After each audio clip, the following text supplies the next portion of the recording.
मक्का की रात थी। अंधेरा गहरा हो चुका था, लेकिन कुरैश के दिलों का अंधेरा इस रात से भी ज्यादा था। इस्लाम का पैगाम फैल रहा था और मोहम्मद सल्लल्लाहु अलैहि वसल्लम का सच उनके झूठ को बेनकाब कर रहा था। उनकी जिद, उनकी नफरत, उनका गुरूर सब हद से गुजर चुका था। आज उन्होंने कत्ल का फैसला कर लिया था। तलवारों के साथ, पत्थरों के साथ कुरैश के सरदार नबी सल्लल्लाहु अलैहि वसल्लम के घर के गिर्द जमा हो चुके थे। इरादा एक ही था, आज इस दावत को हमेशा के लिए खत्म कर देंगे। उन्हें यकीन था कि आज कोई नहीं बचा सकता, लेकिन ये अल्लाह के नबी सल्लल्लाहु अलैहि वसल्लम थे। उस लम्हे में नबी सल्लल्लाहु अलैहि वसल्लम अपने घर से बाहर निकले। ना कोई घबराहट, ना चेहरे पर खौफ, सिर्फ अल्लाह पर पूरा यकीन। और फिर आप सल्लल्लाहु अलैहि वसल्लम ने सूरह यासीन की ये आयतें पढ़ी। वजअलना मिन बैनि अयदीहिम सद्दन व मिन खल्फिहिम सद्दन फअग़शयनाहुम फहुम ला युबसिरून। और हमने उनके आगे भी एक दीवार बना दी और उनके पीछे भी एक दीवार बना दी और हमने उन पर पर्दा डाल दिया, अब वो देख भी नहीं सकते। नबी सल्लल्लाहु अलैहि वसल्लम उनके बिल्कुल सामने से गुजर गए, उनके सरों पर मिट्टी डालते हुए, लेकिन किसी की आंख ने कुछ नहीं देखा। तलवारें हाथ में रह गई, आंखें खुली हुई थी, लेकिन अल्लाह ने उनकी बसारत छीन ली। वो खड़े रहे, इंतजार करते रहे और समझते रहे कि मोहम्मद सल्लल्लाहु अलैहि वसल्लम अभी भी अंदर हैं। सुबह हुई तो पता चला जिन्हें वो देख रहे थे उनके बीच से नबी सल्लल्लाहु अलैहि वसल्लम निकल चुके थे। उनके जिस्म मुबारक पर जख्मों के निशान थे, उनके कदमों के नीचे खून की बूंदें टपक रही थी। हर कदम दर्द से भरा हुआ था और हवा उन आवाजों को उठाकर ला रही थी जो उनके दिल पर पत्थर बनकर गिर रही थी। अल्लाह को तुम्हारे सिवा कोई और नहीं मिला भेजने के लिए? मैं तुमसे बात करना भी अपनी तौहीन समझता हूँ। ये लफ्ज नहीं थे, तीर थे, तीर जो सीधा दिल में उतरते हैं। लेकिन वो मुस्कुरा रहे थे। हाँ, मुस्कुरा रहे थे। क्यों? क्योंकि उनके कानों में अब भी वो आवाज गूंज रही थी जो दुनिया की हर आवाज से ज्यादा गहरी थी। आसमान से आने वाली आवाज, एक राज जो उनके दिल के तारों को छू रहा था, एक सुराह जो सिर्फ लफ्जों की नहीं थी बल्कि रूहों की थी, सूरह यासीन। अगर आप तैयार हैं तो शुरू करते हैं। ये सफर शुरू होता है मक्का की उन काली रातों से जहां हर सांस एक जंग थी। साले हुस्न, दुखों का साल, जिसे याद करने से ही दिल रो पड़ता है। रसूलुल्लाह सल्लल्लाहु अलैहि वसल्लम की जिंदगी का वो हिस्सा जब उनका सबसे पक्का सहारा हजरत खदीजा रदियल्लाहु तआला अन्हा उनके साथ ना रही। वो औरत जो पहली थी ईमान लाने वाली, जो अपना सब कुछ कुर्बान कर चुकी थी, अब चली गई। उनके बाद अंकल अबू तालिब भी, वो ढाल जो कुरैश के तीरों से बचाते थे, वो भी अब नहीं थे। मक्का अब सिर्फ शहर नहीं रहा, वो बन गया एक कैद खाना जहां हर गली में सजाए मौत का खौफ था। कुरैश के सरदार अबू जहल, अबू लहब जैसे जालिम अपनी ताकत के नशे में गुम थे। वो लोग जो कभी मोहम्मद सल्लल्लाहु अलैहि वसल्लम के करीबी रिश्तेदार थे, अब उनके पीछे पत्थर उठाते हैं, उनके घर पर आग लगाते हैं, उनके सहाबाओं को मारते हैं। हर नमाज के वक्त मस्जिद हरम में जाने का रास्ता बंद करते हैं। हर दुआ में सिर्फ आंसू। रसूलुल्लाह सल्लल्लाहु अलैहि वसल्लम बिल्कुल अकेले, अपने रब की याद में गुम, रातों को जागते, सुबहों को रोते, या अल्लाह वो पुकारते, मेरी उम्मत को हिदायत दे, इन जालिमों को माफ कर दे। लेकिन जवाब सिर्फ खामोशी, एक ऐसी खामोशी जो तूफान से पहले की होती है, गहरी, दबी हुई, लेकिन अंदर से फूटने वाली। सूरह यासीन मक्का में नाजिल हुई उस वक्त जब रसूलुल्लाह सल्लल्लाहु अलैहि वसल्लम पर इल्जाम लगाए जा रहे थे। ये झूठा है, ये मजनू है, ये पैगंबर नहीं हो सकता। कुरैश उनके सच से घबरा चुके थे और अल्लाह ने उन सब के जवाब में एक सूरह नाजिल कर दी। सूरह यासीन का पहला लफ्ज ही एक तसल्ली है, यासीन। फिर अल्लाह फरमाता है, कसम है हिकमत भरी कुरान की, तुम यकीनन रसूलों में से हो। ये सूरह रसूलुल्लाह सल्लल्लाहु अलैहि वसल्लम के लिए एक ऐलान थी, तुम झूठे नहीं हो, तुम छोड़े हुए नहीं हो। एक दिन उम्मीद की आखिरी कोशिश में रसूलुल्लाह सल्लल्लाहु अलैहि वसल्लम मक्का से निकल पड़े ताइफ की तरफ, वो छोटा सा शहर जहां उम्मीद थी कि लोग सुन लेंगे उनकी आवाज। हजरत ज़ैद बिन हरीसा रदियल्लाहु तआला अन्हु उनके साथ थे, वफादार साथी, लेकिन दिल में डर भी था। रास्ता लंबा था, रेगिस्तान बिल्कुल सुनसान था। हर कदम पर सोच, क्या यहाँ हिदायत मिलेगी? ताइफ पहुंचे तो पहले तो लोगों ने उनकी दावत को सुना, लेकिन फिर जो हुआ वो दिल धड़का देने वाला था। طائف کے نوجوان قریش کے اثر میں ان کے پیچھے دوڑ پڑے. پتھر ایک کے بعد ایک پتھر برسنے لگے. رسول اللہ کے جسم پر زخم خون ٹپکنے لگا. حضرت زید رضی اللہ تعالیٰ عنہ ان کے آگے کھڑے ہو گئے, ان کو اپنے جسم سے بچایا, لیکن زخموں کا سلسلہ رک نہ سکا. ریت لال ہو گئی, ہوا میں چیخیں گونج رہی تھی. بھاگ جاؤ اے پیغمبر, مکہ واپس چلے جاؤ. پیروں کے نیچے تکلیف, لیکن رسول اللہ صلی اللہ علیہ وسلم نے دعا کی, یا اللہ اگر میری یہ امت ہدایت نہ پائے تو تو مجھے معاف کر دے, میں تیرے لیے ہی یہ سب کچھ سہ رہا ہوں. پتھروں سے بھاگتے ہوئے خون سے بھرے قدموں کے ساتھ رسول اللہ صلی اللہ علیہ وسلم ایک باغیچے میں پہنچے. تھکے ہوئے ٹوٹی ہوئی امیدوں کے ٹکڑوں کے ساتھ. وہ باغیچہ ان کا نہیں تھا, انگوروں کی بیلیں لٹکی ہوئی تھی, لیکن پھل بھی ان کے نہیں تھے. وہ بیٹھ گئے, سر کو جھکا لیا, آسمان کی طرف دیکھا. تارے چمک رہے تھے جیسے اللہ کی رحمت آنکھوں سے دیکھ رہی ہو. اور تب آسمان سے ایک فرشتہ اترا, ملک الجبل. اس کی آواز میں قدرت تھی. یا رسول اللہ اگر آپ اجازت دیں میں ان لوگوں کو 2 پہاڑوں کے درمیان پیس دوں. اس لمحے میں جب دنیا بدلے کی مانگ کر رہی تھی, رسول اللہ صلی اللہ علیہ وسلم نے صرف دعا مانگی, نہیں میں ان کی تباہی نہیں چاہتا. مجھے امید ہے کہ اللہ ان کی نسلوں میں ایسے لوگ پیدا کریں گے جو صرف اللہ کی عبادت کریں گے. اور اسی شام کوئی نئی سورہ نازل نہیں ہوئی, لیکن ایک سورہ پھر سے زندہ ہو گئی. وہ سورہ جو پہلے ہی اتر چکی تھی, سورہ یاسین, جس کے الفاظ آج زخموں پر ملہم بن گئے تھے. تم یقیناً رسولوں میں سے ہو, جیسے اللہ کہہ رہا ہو, اے محمد صلی اللہ علیہ وسلم تم اکیلے نہیں ہو. لیکن یہ سب سے گہرا جذبہ سورہ یاسین میں اللہ کی قدرت اور رحمت کا وہ سمندر ہے جو ہر طرف سے دل کو گھر لیتا ہے. یہ سورہ صرف رسول اللہ صلی اللہ علیہ وسلم کے درد کا مرہم نہیں تھی, بلکہ پوری کائنات کے لیے ایک پیغام تھی. اس میں قیامت کی حقیقت بیان کی گئی ہے. وہ دن جب زمین ہل جائے گی, قبریں پھٹ جائے گی اور مرے ہوئے لوگ زندہ ہو کر کھڑے ہو جائیں گے. اللہ فرماتا ہے, کیا لوگ سمجھتے ہیں کہ وہ ہمیشہ زندہ رہیں گے جیسے پہلے کی نسلوں کی طرح جو خوش تھے, لیکن ان کا بھی انت آیا تھا. اللہ فرماتا ہے, اور ان کے لیے جنتیں ہیں جن کے نیچے نہریں بہتی ہیں, وہ جہاں ہمیشہ رہیں گے اللہ کی رضا میں خوش ہو کر. یہ تصویر اتنی خوبصورت ہے کہ دل کو سکون مل جاتا ہے, جیسے ہر درد کے بعد ایک نیا آغاز آتا ہے. اور ایک اور گہرا راز جو سورہ یاسین کے اثر کو اور بھی بڑھاتا ہے, یہ قرآن کا وہ حصہ ہے جو نہ صرف انسانوں کے دل کو چھو لیتی ہے بلکہ غیر مخلوق جنوں کے دل بھی ہلا دیتی ہے. یہ بات سورہ یاسین سے سیدھی نہیں جڑی بلکہ سورہ الجن میں بیان ہوئی ہے, جہاں ایک جنوں کا قافلہ نے رسول اللہ صلی اللہ علیہ وسلم کی تلاوت سنی اور ایمان لائے. انہوں نے کہا, انا سمعنا قرآنا عجبا یہدی الی الرشد فآمنا به ولن نشرک بربنا احدا. بے شک ہم نے ایک عجیب حیرت انگیز قرآن سنا جو سیدھے راستے کی طرف رہنمائی کرتا ہے, اس لیے ہم اس پر ایمان لے آئے. وہ جن اندھیروں سے نکلے, قرآن سن کر رو پڑے, ان کا دل ہل گیا. انہوں نے کہا, ہم نے ایک انسان کی زبان سے یہ سنا, یعنی رسول اللہ صلی اللہ علیہ وسلم کی آواز سے. پھر انہوں نے اپنی قوم کو بھی یہ پیغام پہنچایا. پھر اللہ فرماتا ہے, وَضْرِبْ لَهُمْ مَثَلًا أَصْحَابَ الْقَرْيَةِ إِذْ جَاءَهَا الْمُرْسَلُونَ. اور انہیں مثال دو اس شہر کی جب اس میں مرسلین آئے. یہ شہر تھا انطاکیہ, آج کے ترکی میں, جہاں ایک ظالم بادشاہ انتخاس حکومت کرتا تھا, بتوں کی پوجا کرتا تھا. اللہ نے اس شہر پر 3 پیغمبر بھیجے. اوتھینٹک تفسیر ابن کثیر اور جلالین کے مطابق یہ حضرت عیسیٰ علیہ السلام کے حواریون تھے, شمعون, یوحنا اور بلوس. وہ تینوں آئے, دعوت دی, اے قوم اللہ کی عبادت کرو, اس کے ساتھ کسی کو شریک نہ کرو.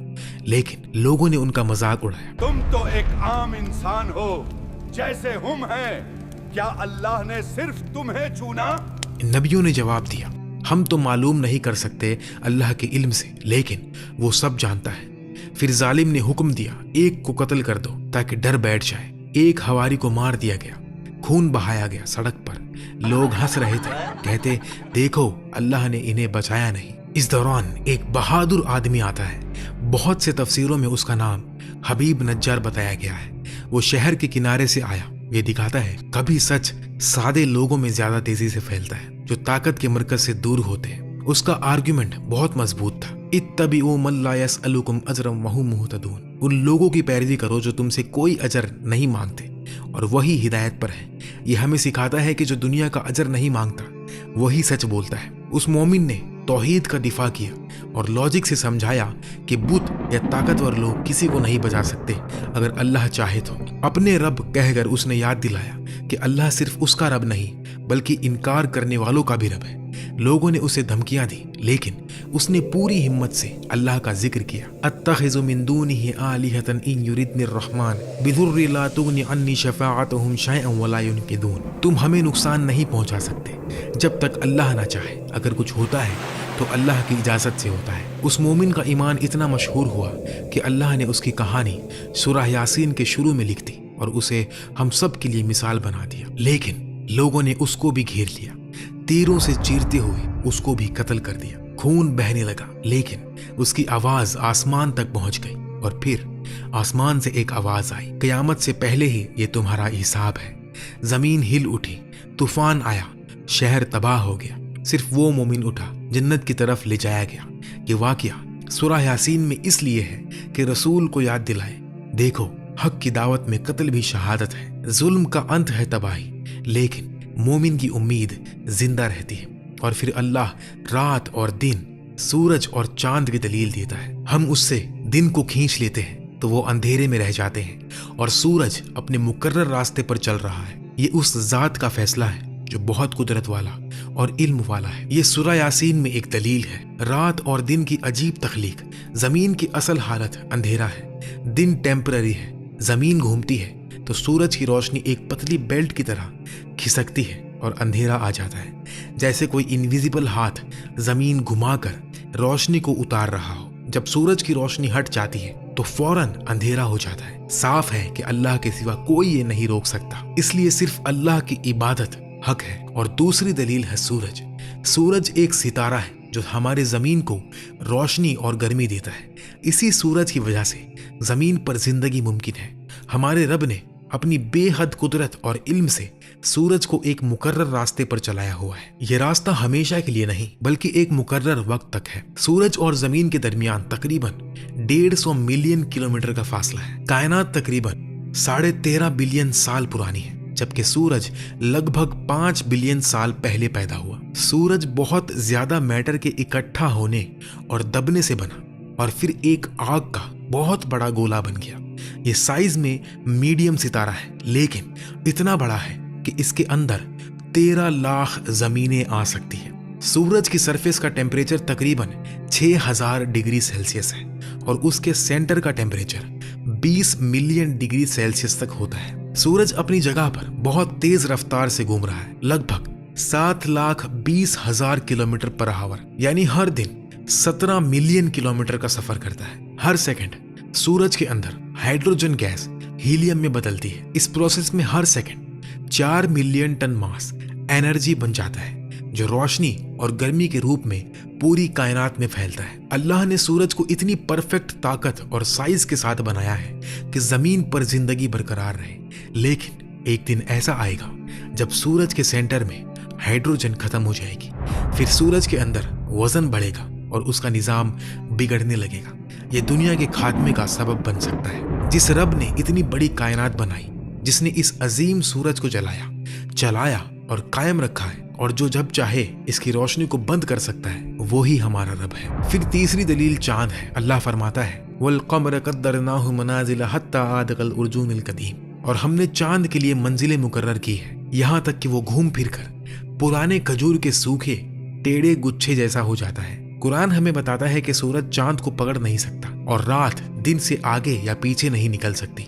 हर चीज अल्लाह के बनाए हुए निजाम के मुताबिक चल रही है। चांद जमीन का सैटेलाइट है और हमारी जिंदगी का बहुत अहम हिस्सा है। चांद खुद रोशनी पैदा नहीं करता, बल्कि सूरज की रोशनी को रिफ्लेक्ट करके रात को जमीन तक पहुंचाता है। जब चांद जमीन के गिर्द घूमता है तो वो मुख्तलिफ मराहिल से गुजरता है। शुरू में वो बहुत पतला सा नजर आता है, फिर रोज थोड़ा थोड़ा बढ़ता है, यहाँ तक कि 14वें रात को वो पूरा चमकता हुआ चांद बन जाता है। इसके बाद चांद धीरे धीरे फिर से छोटा होने लगता है। उसकी शक्ल पतली और टेढ़ी होती चली जाती है, बिल्कुल उस पुराने खजूर के सूखे गुच्छे की तरह जिसका जिक्र कुरान की आयत में किया गया है। ये सब इस बात का सबूत है कि ये कायनात बेतरतीब नहीं बल्कि बहुत ही नाजुक और परफेक्ट निजाम के साथ चल रही है। और ये सब इस बात की दलील है कि इस निजाम का एक ही खालिक और निगरान है, जो ना सिर्फ पैदा करता है बल्कि हर लम्हा इस कायनात को कायम भी रखता है। उसका इल्म बेहद है, उसकी हिकमत लाजवाब है और उसकी कुदरत हर चीज पर हावी है। फिर अल्लाह अगली आयतों में फरमाता है, और उनके लिए एक निशानी ये है कि हमने उनकी नस्लों को भरी हुई कश्ती यानी नूह की कश्ती में सवार किया, और हमने उनके लिए इसी जैसी और चीजें भी पैदा की जिन पर वो सवार होते हैं, और अगर हम चाहें तो उन्हें डुबो दें, फिर ना कोई उनकी मदद को पुकारे और ना ही वो बचाए जा सकते हैं। लेकिन ये सिर्फ हमारी रहमत से होता है और एक मुकर्रर वक्त तक का फायदा है। पानी की लिफ्टिंग पावर और सफर की सलाहियत अल्लाह की बड़ी नेमतें हैं। जब कुरान कहता है कि बहुत सी चीजों पर वो सवार होते हैं, तो इससे मुराद सिर्फ पुराने जहाज ही नहीं बल्कि आने वाले जरियाए सफर भी हो सकते हैं, जैसे शिप्स, ट्रेन्स, एयरप्लेन्स और हत्ता के स्पेस क्राफ्ट भी। लेकिन हमें याद रखना चाहिए कि भरोसा टेक्नोलॉजी पर नहीं बल्कि अल्लाह पर होना चाहिए। टेक्नोलॉजी खुद से कुछ नहीं करती। तैरने, उड़ने और चलने के कवानीन अल्लाह ने पैदा किए हैं और वही उन्हें चलने देता है। नूह अलैहिस्सलाम के तूफान में अल्लाह ने पूरी इंसानियत को खत्म नहीं किया, मोमिनीन को भरे हुए जहाज में बिठाकर बचा लिया ताकि इंसानी जिंदगी आगे चलती रहे। कुछ उलमा ये भी कहते हैं कि भरा हुआ जहाज से मुराद वालिदैन के जिस्म भी हो सकते हैं, क्योंकि अल्लाह इंसानी जिंदगी के बीच को भी बिल्कुल महफूज जगह में सफर करवाता है, जैसे एक सेफ कश्ती। ये भी अल्लाह की कुदरत की निशानी है कि उसने सफर के मुख्तलिफ जरिए पैदा किए। फिर अल्लाह फरमाता है सूरह यासीन में, जब लोगों से कहा जाता है अपने आगे और पीछे का ख्याल रखो, तकवा इख्तियार करो ताकि अल्लाह की रहमत मिले, तो बहुत से लोग इस बात पर तवज्जो ही नहीं देते। जब अल्लाह की कोई आयत उनके सामने आती है तो वो जानबूझकर मुंह फेर लेते हैं, और जब उनसे कहा जाता है अल्लाह ने जो तुम्हें दिया उसमें से गरीबों पर खर्च करो, तो काफिर मोमिनीन से कहते हैं क्या हम उन्हें खिलाएं जिन्हें अल्लाह चाहे तो खुद भी खिला सकता है, तो तुम गुमराह हो। ये आयत दिखाती है कि कुछ लोग अपनी कंजूसी को तकदीर का बहाना बना लेते। वो कहते हैं अगर अल्लाह चाहता तो गरीब खुद ही अमीर होते, इसलिए हम जिम्मेदार नहीं। हकीकत ये है कि अल्लाह अमीरों को देने से आजमाता है और गरीबों को सब्र से। लेकिन ये बेपरवाह लोग ना कुरान की बात सुनते हैं ना कायनात की निशानियों से सीखते हैं। सुनते भी हैं तो समझना नहीं चाहते, देखते भी हैं तो मानना नहीं चाहते। ऐसे लोग अपनी गुमराही में पड़े रहते हैं। अगली आयत में अल्लाह फरमाते हैं, वो कहते हैं अगर तुम्हारी बात सच है तो ये वादा की हुई सजा कियामत का दिन कब आएगा। वो सिर्फ एक सख्त आवाज का इंतजार कर रहे हैं जो उन्हें डिबेट करते हुए गिरफ्तार कर लेगी। उस वक्त वो वसीयत भी ना कर सकेंगे और ना अपने घर वालों की तरफ लौट सकेंगे। क़यामत बिल्कुल अचानक आएगी। लोग अपनी रोजमर्रा की जिंदगी में मशगूल होंगे। कोई तिजारत कर रहा होगा, कोई बहस में होगा, कोई काम में लगा होगा, और अचानक सब कुछ रुक जाएगा। जो लोग तौहीद का इनकार करते हैं वो क़यामत का भी इनकार करते हैं और कहते हैं ये दिन कब आएगा जिससे तुम हमें डराते रहते हो। लेकिन हकीकत ये है कि वो दिन जरूर आएगा और छोटी क़यामत यानी मौत भी यकीनन आएगी बिना वार्निंग के। फिर अल्लाह आयत 51 से लेकर 54 में फरमाता है, जब सूर फूंका जाएगा सब लोग कब्रों से अचानक उठ खड़े होंगे और अपने रब की तरफ दौड़ेंगे, हैरानी से कहेंगे हाय अफसोस, किसने हमें इस नींद से उठा दिया। फिर खुद ही मान लेंगे यही तो वो वादा था जो रहमान ने किया था और रसूल सच कह रहे थे। उस दिन हर शख्स को उसके अमल का पूरा और इंसाफ के साथ बदला मिलेगा, किसी पर कोई जुल्म ना होगा। और फिर आयत 55 से 58 में अल्लाह फरमाते हैं, कयामत के दिन जन्नत वाले खुशी और सुकून में होंगे, अपनी बीवियों के साथ ठंडी छाया नरम तकियों पर आराम कर रहे होंगे, हर किस्म के फल खा रहे होंगे, जो भी दिल चाहेगा सब कुछ मिलेगा। सबसे बड़ी नेमत यह है कि अल्लाह खुद उनसे फरमाएगा सलामुन अलैकुम, यानी अल्लाह का सलाम। इससे बड़ी कोई खुशी नहीं। पाक है वो अल्लाह जिसके हाथ में हर चीज का इख्तियार है, उसी की तरफ सबको लौटना है। जैसे हम उसके हुक्म से पैदा हुए वैसे ही उसके हुक्म से दोबारा उठाए जाएंगे। नबी सल्लल्लाहु अलैहि वसल्लम ने फरमाया, अपने मुर्दों पर सूरह यासीन पढ़ा करो। उलमा लिखते हैं ये सिर्फ कब्र वालों के लिए नहीं बल्कि वो जिंदा लोग भी मुर्दे हैं जिनके दिल अल्लाह से दूर हो चुके हैं। सूरह यासीन टूटे हुए दिल को जोड़ देती है, गुनहगार को उम्मीद देती है और मौत के डर को सुकून में बदल देती है। इब्ने अब्बास रदियल्लाहु तआला अन्हु से रिवायत है, जो शख्स सुबह सुबह सूरह यासीन पढ़ ले अल्लाह उसके दिन के काम को आसान कर देता है। इसलिए बुजुर्ग कहते थे, अगर दिल भारी हो, अगर रास्ता समझ ना आ रहा हो, अगर जिंदगी उलझी हुई लगे, सूरह यासीन पढ़ो। यह सूरह शोर में सुकून पैदा करती है। सूरह यासीन सिर्फ पढ़ने की सूरह नहीं ये महसूस करने की सूरा है जब जिंदगी का बोझ ज्यादा हो, जब मौत का खौफ सताए, जब अल्लाह से बात करने का दिल चाहे, सूरा यासीन को खोल लो। हो सकता है ये वो सूरा जो तुम्हारे आखिरी वक्त में भी तुम्हारे साथ खड़ी हो। अगर सूरा यासीन की ये बातें आपके दिल तक पहुंची हो तो याद रखिए, कुरान सिर्फ सुनने के लिए नहीं, जिंदगी बदलने के लिए आता है। या अल्लाह, हमें कुरान का सिर्फ कारी नहीं बल्कि उस पर चलने वाला बंदा बना दे। हमारी जिंदा दिलों को सूरा यासीन के नूर से रोशन कर दे, और जब आखिरी वक्त आए तो यही सूरा हमारे लिए सुकून और रहमत का सबब बना दे। आमीन। अगर ये वीडियो आपके लिए फ़ायदा मंद रही हो तो लाइक करके इस बात की गवाही दे दीजिए कि कुरान की बात दिल तक पहुंची है। और अगर आप कुरान, ईमान और आखिरत से जुड़ी ऐसी ही गहरी और दिल को छू लेने वाली वीडियोस चाहते हैं तो चैनल को सब्सक्राइब करना बिल्कुल ना भूलें।